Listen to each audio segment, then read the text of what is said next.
Good morning, dear student. Welcome to the Way of Solution number 1 study channel West Bengal. তো আমি তোমাদের Dalton sir, তোমরা এখন পাচ্ছ এএনএম জিএনএম ব্যাচের একটা সায়েন্সের ক্লাস। তো আপকামিং আমাদের ব্যাচ আসতে চলেছে এএনএম জিএনএম এর উপরে, এবং সেখানে সায়েন্সের যে সিলেবাস আছে বা অন্যান্য কি কি বিষয় আছে সবগুলো বলা হবে এই সেশনে। এবং তোমরা দেখে রাখো যে এএনএম যেটা হচ্ছে অক্সিলিয়ারি নার্সিং অ্যান্ড মিডওয়াইফারি, এবং জিএনএমটা আছে। তো এখানে এএনএম এবং জিএনএম কারা কারা অ্যাপ্লাই করতে পারে? মোটামুটি 10+2 অর্থাৎ 12 স্ট্যান্ডার্ড, ঠিক আছে, অর্থাৎ তোমার উচ্চ মাধ্যমিক পাস যোগ্যতায় যারা আছো তারা অ্যাপ্লাই করতে পারবে। এবং এখানে সায়েন্স ব্যাকগ্রাউন্ডে হতে হবে এরকম কিন্তু বাধ্যবাধকতা নেই। এবং জিএনএম এটা মেল ফিমেল উভয়, এটা মেল ফিমেল উভয় দিতে পারে বা উভয় করতে পারে এই কোর্স। তো এএনএম জিএনএম এখান থেকে সরকারি চাকরি তো অবশ্যই হচ্ছে, বহু নিয়োগও হয়েছে ইতিমধ্যে। এবং এখানে যে সিলেবাস আছে 30+10 অর্থাৎ 40 কোশ্চেন থাকে, যার মার্কস পাবে 50, যেটা লাইফ সায়েন্স থেকে সব থেকে বেশি নাম্বার যেহেতু এএনএম জিএনএম। তো এখানে ফিজিক্যাল সায়েন্স থেকে আছে 15+5 অর্থাৎ 20টা কোশ্চেন, মার্কস থাকবে 25 নাম্বার থাকবে। বেসিক ইংরাজি, basic English 15 question 15 marks, mathematics 10 question 10 marks, general knowledge থেকে 10টি কোশ্চেন থাকবে এবং 10 মার্ক, এবং লজিক্যাল রিজনিং যেখানে 5টি কোশ্চেন 5 নাম্বার এখানে থাকবে। অর্থাৎ টোটাল যদি আমরা মার্কস কাউন্ট করি, টোটাল যদি নাম্বারের কথা বলি তাহলে এখানে 50, 25, 75, 15 হচ্ছে 90, 100, 115, টোটাল মার্কস হচ্ছে 115। এবং নাম্বার অফ কোশ্চেন কত আছে? নাম্বার অফ কোশ্চেন যদি দেখো 40, 20, 60, 60 + 15 75, 10 85, 95, 100, 100টা কোশ্চেন আছে এবং 115 নাম্বারের একটা পরীক্ষা হয়। টোটালটা এমসিকিউ টাইপ হবে, মাল্টিপল চয়েস কোশ্চেন, এবং এখানে তোমার 1.5 ঘন্টা 1 ঘন্টা 30 মিনিট তোমরা এই পরীক্ষায় সময় পাবে। এই পরীক্ষাটা হলে এতে তোমার একটা র্যাঙ্ক বার করবে অফিসিয়ালি, সেই র্যাঙ্ক অনুযায়ী কাউন্সেলিং হবে এবং বিভিন্ন সরকারি মেডিকেল কলেজ হোক বা নার্সিং কলেজ যেগুলো আছে সেগুলোতে ভর্তি হতে পারবে। এবং সেখান থেকে তুমি ওই ডিগ্রিটা অর্জন করার পর ইন্টারভিউর মাধ্যমে কিন্তু নিয়োগ হয়, সরকারি নিয়োগ হয়। এবং বেসরকারি হাসপাতাল সেখানেও কিন্তু এগুলো অনেকটা অগ্রাধিকার আছে। বিভিন্ন নার্স ফেসিলিটি এই পরীক্ষা দিয়ে কিন্তু জয়েন করতে হয় আর কি। তাহলে এই জায়গাটা মাথায় রাখো। তো আমাদের সামনের মাসে অর্থাৎ জানুয়ারিতে প্ল্যান রয়েছে প্রথম সপ্তাহ থেকে চালু হতে চলেছে এএনএম জিএনএম এর ব্যাচ, প্রত্যেকে দেখে রাখো। তো এখানে বয়স যদি দেখি আমরা, বয়সের সীমা আছে তোমার 35 বছর পর্যন্ত, 35 ইয়ার আপ টু, অর্থাৎ 18 থেকে 35 বছরের বয়স যাদের আছে তারা এই পরীক্ষাটা দিতে পারবে। ওকে, 18 থেকে 35 বছরের বয়স্ক সকলেই দিতে পারছ 12 পাস যোগ্যতায়। এবং কিছু কিছু ক্ষেত্রে সায়েন্স ফ্যাকাল্টি চায়, এএনএম জিএনএম এ কিন্তু ওরকম বাধ্যবাধকতা নেই। এবং এটা থেকে সরকারি তুমি হসপিটালে চাকরি পাবে নার্সিংয়ে। ঠিক আছে, তাহলে এই পর্যন্ত আমাদের। এবার কিরকম প্রশ্ন আসে সায়েন্স থেকে আমরা একটু আলোচনা করে দিচ্ছি আজকের ক্লাসে। সায়েন্সের একটা প্র্যাকটিস সেট বলতে পারো, যেখানে ফিজিক্স কেমিস্ট্রি বায়োলজি মিলিয়ে। তো তোমরা দেখলে লাইফ সায়েন্স থেকে কিন্তু বেশি নম্বর থাকে, অর্থাৎ সেখানে বেশি তোমাকে ফোকাস করতে হবে এবং অন্যান্য যে পার্টগুলো রয়েছে সবগুলোতে কিন্তু ফোকাস করতে হবে। তো এই হচ্ছে সিলেবাস, ভালো করে দেখে রাখো। এখানে কিছু কোশ্চেন থাকে, দেখো 30টি কোশ্চেন থাকে, যেখানে 1 মার্ক করে থাকে, আর 10টি কোশ্চেন থাকে 2 মার্কস। অর্থাৎ এখানে এমন কিছু প্রশ্ন থাকে দুটো অপশনও সঠিক হবে, দুটি অপশন সঠিক হতে পারে। একের অধিক, তিনটিও সঠিক হতে পারে। তো সেগুলো চুজ করতে হবে এবং সেখানে নেগেটিভ মার্ক থাকে না। কিন্তু এই যে ফ্ল্যাট কোশ্চেন, এগুলোকে কিন্তু 1/4 অর্থাৎ 4টি ভুল গেলে 1 নাম্বার মাইনাস যায়, 4টি ভুল করলে একটি প্রশ্নের নাম্বার কাটা, অর্থাৎ 0.25 নেগেটিভ থাকে। তো আরো বিস্তারিত আলোচনা আসবে। তো জিএনএম এনএম এই ফর্ম ফিল আপ মোটামুটি প্রত্যেকবার জানুয়ারির দিকেই হয় এবং জুন জুলাইয়ের দিকে গিয়ে পরীক্ষাটা কিন্তু হয়। ওকে, তাহলে আমরা আজকের একটা প্র্যাকটিস সেট আলোচনা করছি। বলো, দূরত্বের সবচেয়ে বড় একক কি? দূরত্বের সবচেয়ে বড় একক কি? কিলোমিটার, আলোকবর্ষ, পারসেক নাকি ফার্মি? সকলে যারা আছো সেশনটি লাইক করো, শেয়ার করো।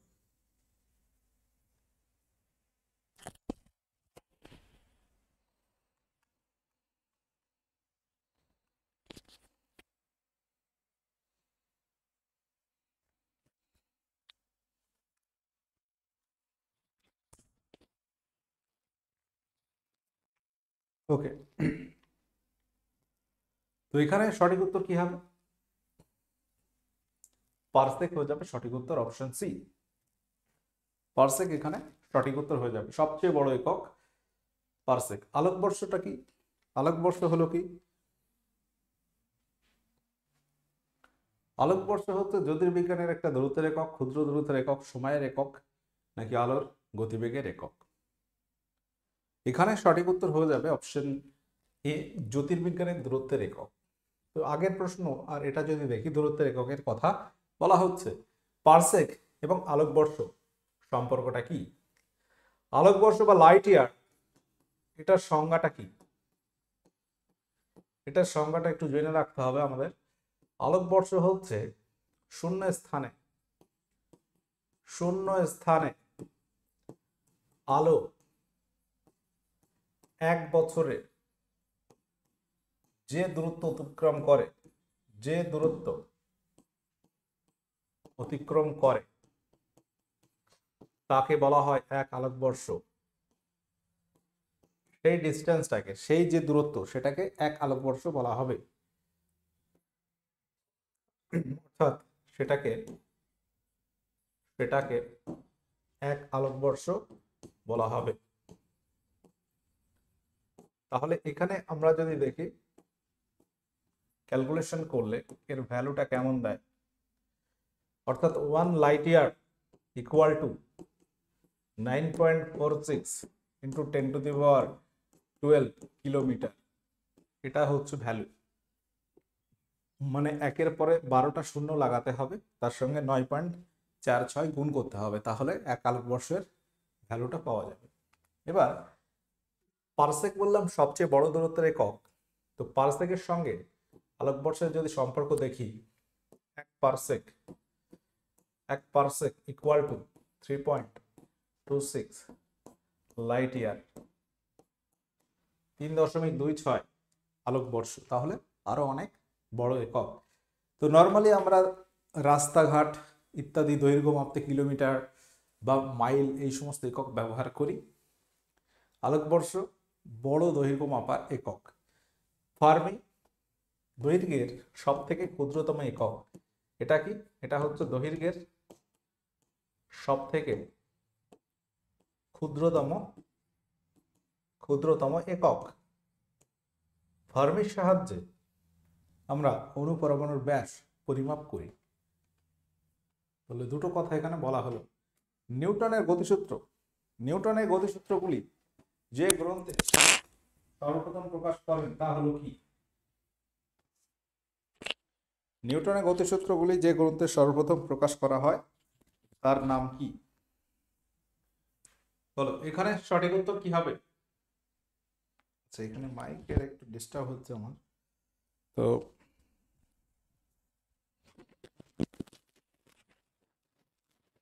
ওকে,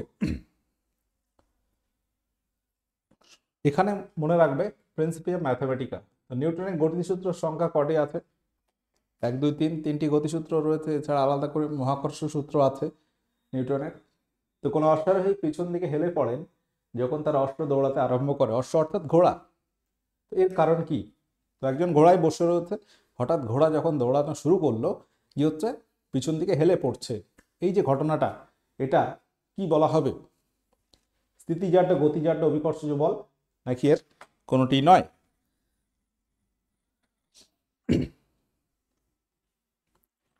তো কোনো অশ্বারোহী যখন পিছন দিকে হেলে পড়ছে এটাকে বলা হবে স্থিতিজাড্য, অর্থাৎ সে স্থির অবস্থায় ছিল, যখন হঠাৎ চলতে শুরু করলো সে স্থির থাকতে চাইছিল, সেই জন্য তার ঘোড়ার সঙ্গে কানেকশন রয়েছে, সে বসে রয়েছে, যে যেতে শুরু করলো উপরের পোর্শনটা পিছনের দিকে হেলে গেল। ঠিক বিপরীত ঘটনা ঘটবে যখন গতিতে থাকবে, হঠাৎ করে দাঁড়িয়ে যাবে, তুমি গাড়িতে আছো, হঠাৎ গাড়ি ব্রেক কষবে, তুমি আগের দিকে এগিয়ে যাবে, দেখবে সেটাকে বলা হবে গতিজাড্য।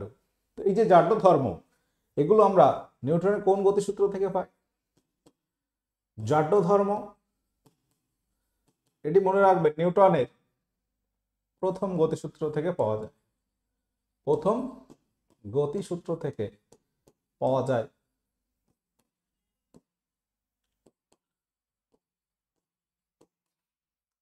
ওকে, এবং বলের সংজ্ঞা পাচ্ছি আমরা নিউটনের প্রথম গতিসূত্র থেকে।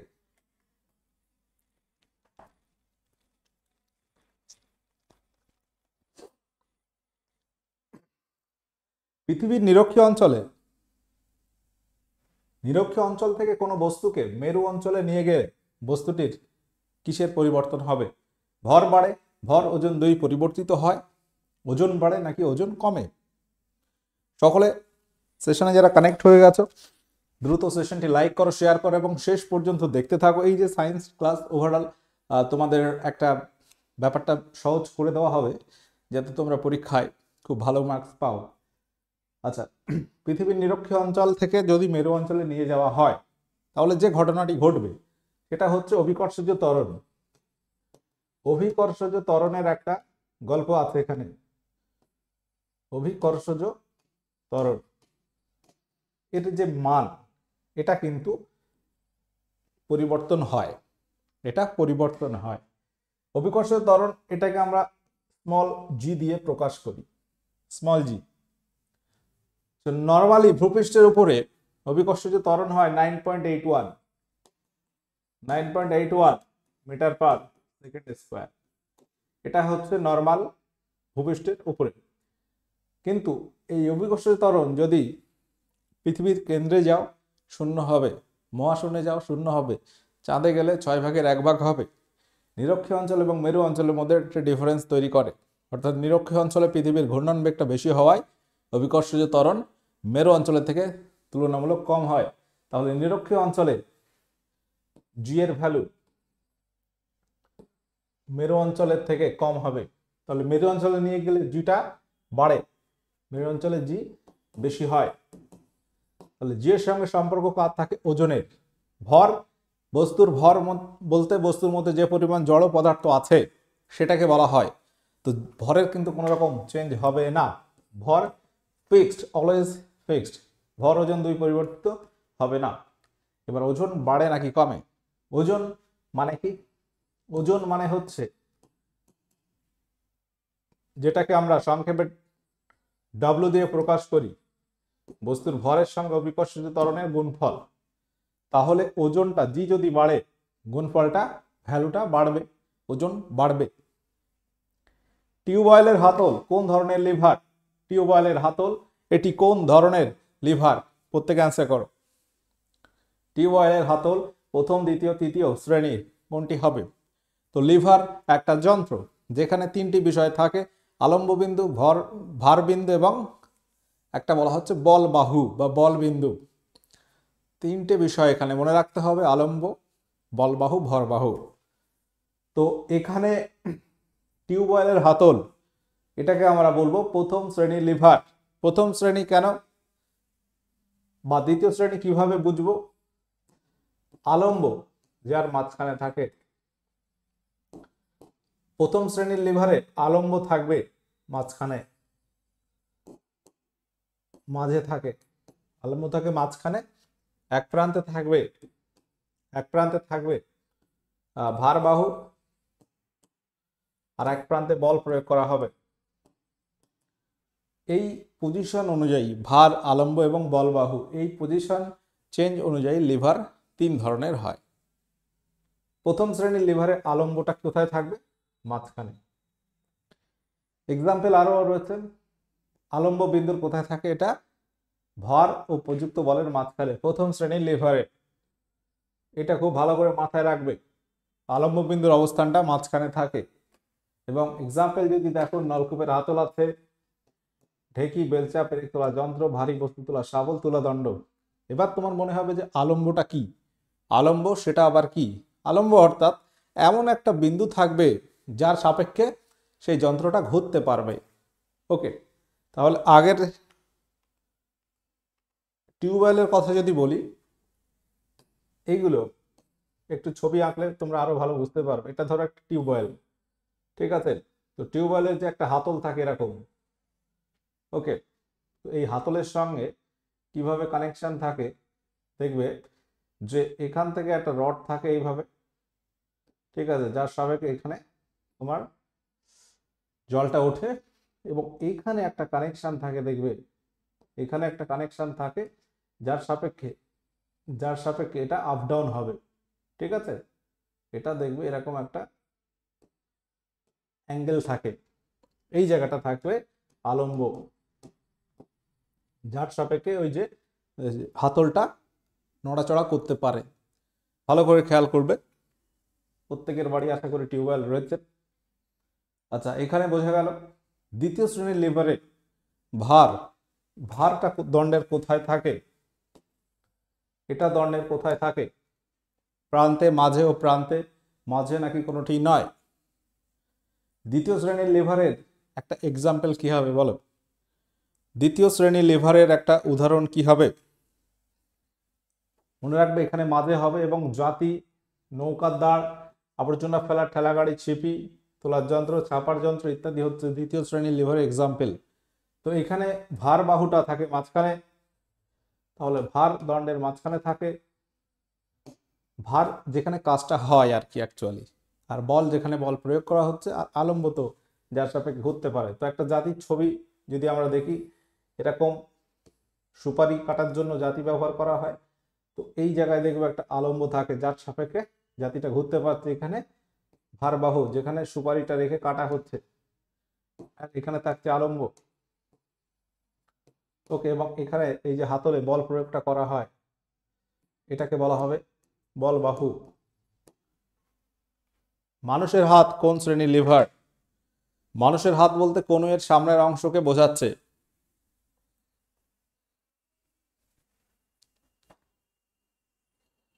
মানুষের হাত এটি হচ্ছে তৃতীয় শ্রেণীর লিভার, অর্থাৎ আমাদের কনুইয়ের সামনের অংশ, এই যে কনুই এর সাপেক্ষে কিন্তু ঘুরতে পারছে, এটাই হচ্ছে আলম্ব।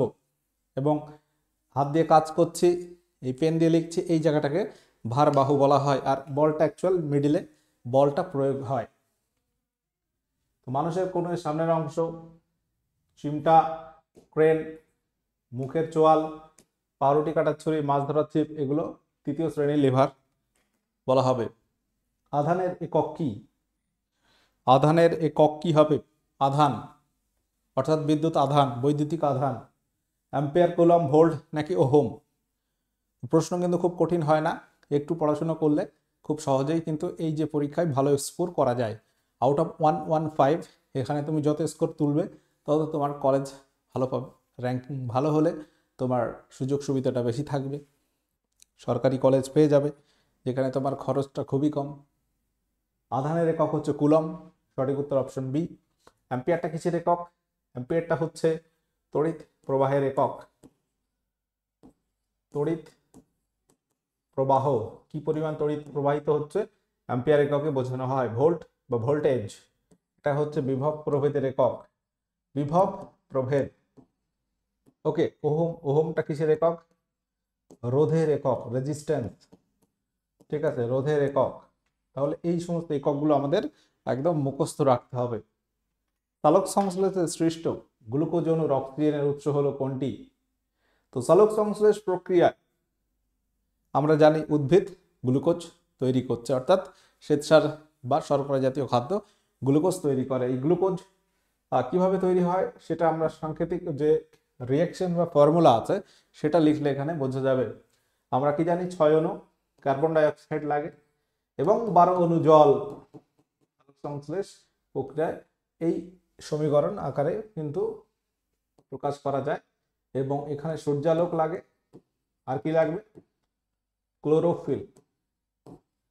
ক্লোরোফিল। তো তারপর কি হচ্ছে? গ্লুকোজ তৈরি হচ্ছে C6H12O6। তার সঙ্গে দেখবে 6 অণু অক্সিজেন তৈরি হবে এবং 6 অণু জল তৈরি হবে। এই যে বক্তব্য এখানে প্রশ্ন করা হচ্ছে, এই যে গ্লুকোজ অণু, অর্থাৎ এটাই তো গ্লুকোজ অণু, তাই তো? এটাই গ্লুকোজ অণু।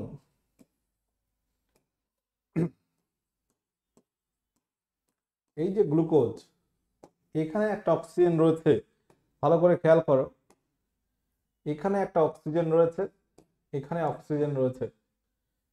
তো এই অক্সিজেন অণু, গ্লুকোজের অক্সিজেন অণু, এর উৎস কোথায়? এখানে না এই যে অক্সিজেন রয়েছে কোনটা? এটা হচ্ছে প্রশ্ন। সঠিক উত্তর হবে কার্বন ডাই অক্সাইড। অর্থাৎ এখানে যদি দেখো, এই কার্বন ডাই অক্সাইডের অক্সিজেনটা আসছে এখানে, এবং এই জলের যে অক্সিজেন, এটা থেকে এই অক্সিজেন তৈরি হয়। এই অক্সিজেনের উৎস হচ্ছে জল, আর কার্বন ডাই অক্সাইড অক্সিজেন থেকে গ্লুকোজের অক্সিজেন অণু আসছে। ওকে। সালোক সংশ্লেষের প্রধান রঞ্জক কি? কোয়ান্টোজোম, ক্লোরোফিল, জ্যান্থোফিল, ক্যারোটিন। তো সালোক সংশ্লেষে প্রধান রঞ্জক কোনটি? সঠিক উত্তর কি হয়ে যাবে? সঠিক উত্তর হয়ে যাবে ক্লোরোফিল। কোয়ান্টোজোমকে বলা হয় সালোক সংশ্লেষীয় একক। সালোক সংশ্লেষীয় সালোক সংশ্লেষীয় একক বলা হয় এটাকে। নিম্নলিখিতগুলির মধ্যে কোনটি ব্যতিক্রম? এর মধ্যে ব্যতিক্রম কোনটি?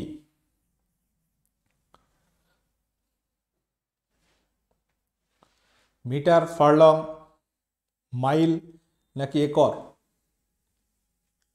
তো এখানে মিটার দৈর্ঘ্যের একক, ফার্লংটা কি?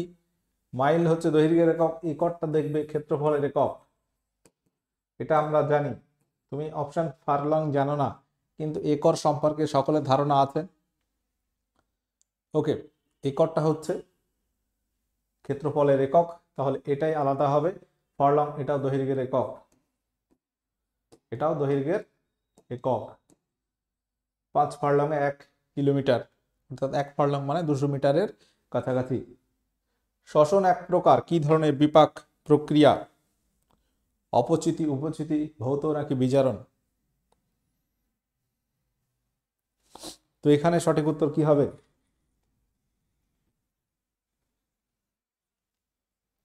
শ্বসন হচ্ছে এক প্রকার অপচিতি বিপাক প্রক্রিয়া, যেখানে জীবদেহের শুষ্ক ওজনটা কমে যায় বা হ্রাস পায়। উপচিতিতে ঠিক বিপরীত, শুষ্ক ওজন বৃদ্ধি পায়। সালোক সংশ্লেষ এক ধরনের উপচিতিমূলক বিপাক। রক্তে ক্যালসিয়ামের অভাবে কোন রোগের প্রাদুর্ভাব ঘটে? রক্তে ক্যালসিয়ামের অভাবে কোন রোগ হতে পারে? রাতকানা, গলগণ্ড, রিকেট নাকি প্লেগরা? তো ক্যালসিয়ামের অভাবগ্রস্ত রোগ কি কি আছে সেটা আগে তোমাদের জানতে হবে। ক্যালসিয়ামের অভাবে রিকেট রোগ হতে পারে, অস্টিওপোরোসিস বা অস্টিওম্যালেশিয়া যেটাকে বলা হয় সেটা হয়, অর্থাৎ অপশন সি হয়ে যাবে এখানে সঠিক উত্তর। গলগণ্ড মনে রাখবে এটি হচ্ছে আয়োডিনের অভাবে হয়, আয়োডিনের অভাবে হয়। তো এখানে ভিটামিন দিয়েও যদি বোঝাও, রিকেট ভিটামিন ডি এর অভাবে হয়, রাতকানা ভিটামিন এ তার অভাবে, পেলেগ্রা ভিটামিন B3 অভাবে কিন্তু রোগটি হয়। নিচের কোন উৎসেচকটি লালারসে পাওয়া যায়?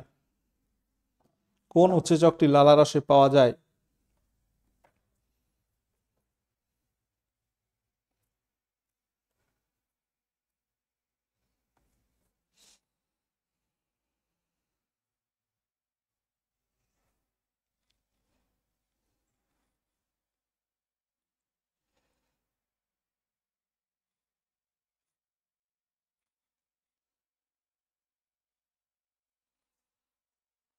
তো এখানে সঠিক উত্তর মনে রাখবে টায়ালিন পাওয়া যায় লালারসে। ভিটামিন সি এর অভাবে কোন রোগ হয়? ভিটামিন সি এর অভাবে কোন রোগ হতে পারে? রিকেট, পিলিগ্রা স্কারবি নাকি পারনিসিয়াস অ্যানিমিয়া?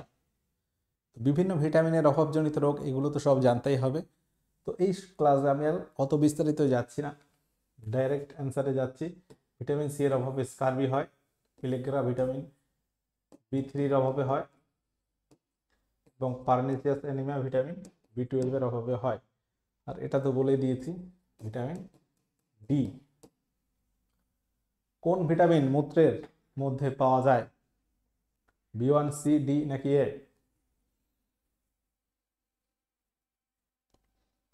তো এখানে সঠিক উত্তর অবশ্যই অপশন সি, অর্থাৎ ভিটামিন সি হবে। একটি পরমাণু দুটি কোয়ান্টাম নাম্বার কখনোই এক হয় না, এই তত্ত্বকে কি বলা হয়? একটি পরমাণুর দুটি কোয়ান্টাম নাম্বার কখনোই এক হবে না। কোয়ান্টাম সংখ্যা একটা পরমাণুর গঠন বোঝাতে টোটাল 4 ধরনের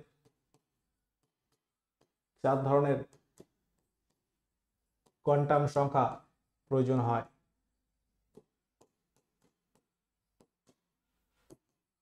ওকে, তো এই 4টি কোয়ান্টাম নাম্বার কখনো সেম হবে না একটি পরমাণুর। এটা বলা হচ্ছে পাউলির অপবর্জন নীতি। ইলেকট্রনের আবিষ্কারক কে? ইলেকট্রনের আবিষ্কারক কে? বলো। ইলেকট্রন, পরমাণুর মধ্যে যে ক্ষুদ্র ক্ষুদ্র স্থায়ী কণা রয়েছে, প্রোটন, নিউট্রন, ইলেকট্রন। এই ইলেকট্রন আবিষ্কারক হচ্ছে জে থমসন। স্যাডউইক হচ্ছে নিউট্রনের আবিষ্কারক।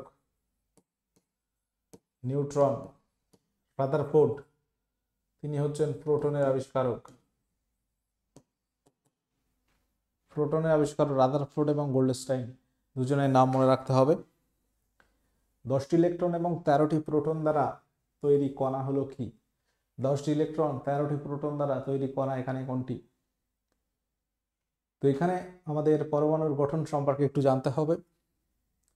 সেখানে প্রোটন সংখ্যা দিয়ে আমরা পর্যায় সারণীতে দেখব যে প্রোটন সংখ্যা অনুযায়ী মৌলগুলোকে সাজানো হয়।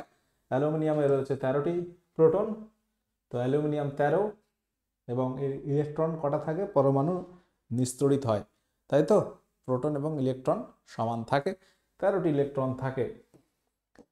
কিন্তু এখানে 10টি ইলেকট্রন মানে হচ্ছে অ্যালুমিনিয়াম থেকে 3টে ইলেকট্রন ঘাটতি রয়েছে, 3টি প্লাস করতে হবে, তাহলে 13 Al3 প্লাস হবে।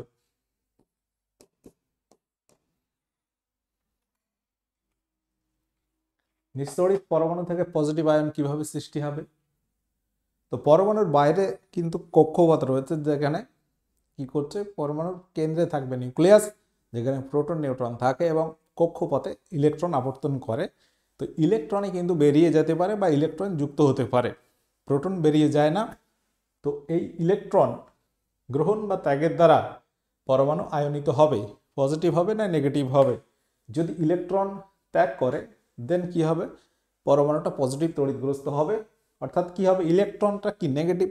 ইলেকট্রন, ধর অ্যালুমিনিয়ামের কথাই বলি, অ্যালুমিনিয়ামের 13টি প্রোটন এবং 13টি ইলেকট্রন রয়েছে, 13টি ইলেকট্রন রয়েছে। তাহলে যদি একটা ইলেকট্রন মাইনাস করো, তাহলে পজিটিভ চার্জ কত হয়ে যাচ্ছে? 13টা প্রোটন ছিল, আর ইলেকট্রন হয়ে যাবে 12টি ইলেকট্রন, তাই তো? তাহলে অ্যালুমিনিয়ামের চার্জ হয়ে যাবে +1, অর্থাৎ একটা প্রোটন বেশি আছে ইলেকট্রনের তুলনায়। ঠিক আছে, এই বিষয়টা, অর্থাৎ ত্যাগ করলে পজিটিভ আয়ন হবে, যদি যুক্ত হয় ইলেকট্রনের সংখ্যা তখন বেশি হয়ে যাবে, তখন পরমাণুটা ঋণাত্মক আধানগ্রস্ত হবে বা নেগেটিভ তড়িৎগ্রস্ত হবে। সর্বপ্রথম তেজস্ক্রিয়তা কে আবিষ্কার করেন? সর্বপ্রথম তেজস্ক্রিয়তা কে আবিষ্কার করেন? সঠিক উত্তর হবে হেনরি বেকারেল। এক্স রশ্মি হলো কি? এক্স রে, এটা হচ্ছে কি?